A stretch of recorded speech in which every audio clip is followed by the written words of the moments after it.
2 రోజుల జపాన్ పర్యటనలో భాగంగా ఆ దేశానికి చేరుకున్న ప్రధాని నరేంద్ర మోదీ టూర్ బిజీగా సాగుతుంది. ఇరు దేశాల మధ్య ఆర్థిక సహకారాన్ని పెంచే దృక్పథంతో ప్రధాని నరేంద్ర మోదీ జపాన్ లో పర్యటిస్తున్నారు. మోదీ 2 రోజుల పర్యటనలో జపాన్ ప్రధాని షిగెరు ఇషిబా మోదీతో పాటే ఉండడం విశేషం. ప్రధాని నరేంద్ర మోదీకి జపాన్ ప్రధానమంత్రి ఇషిబా స్వాగతం పలికారు. తర్వాత ప్రతినిధి బృందం స్థాయి చర్చలు విందుల్లో పాల్గొన్నారు. మరుసటి రోజు నాయకులు టోక్యో నుండి బుల్లెట్ రైల్లో కలిసి భోజనం చేశారు. టోక్యో ఎలక్ట్రానిక్స్ ఫ్యాక్టరీని సందర్శించారు.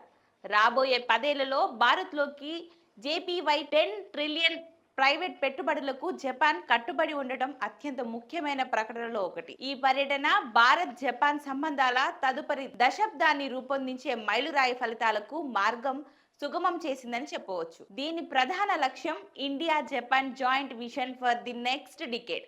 ఇది ఆర్థిక వృద్ధి, భద్రత, సాంకేతికత, ఆవిష్కరణ, ఆరోగ్యం, స్థిరత్వం, చలనశీలత, ప్రజల మధ్య మార్పిడి వంటి కీలక రంగాలను కవర్ చేసేదిగా చెప్పొచ్చు. ప్రధాని మోదీ జపాన్ పర్యటనలో భాగంగా ఆ దేశ ప్రధాని షిగెరు ఇషిబాతో ద్వైపాక్షిక చర్చల్లో పాల్గొననున్నారు. వీరి అజెండాలో బుల్లెట్ రైల్ అంశం కూడా ఉంది. ఈ నేపథ్యంలో ముంబై, అహ్మదాబాద్ల మధ్య నడిచే బుల్లెట్ రైళ్లనే అందరి దృష్టి నెలకొంది.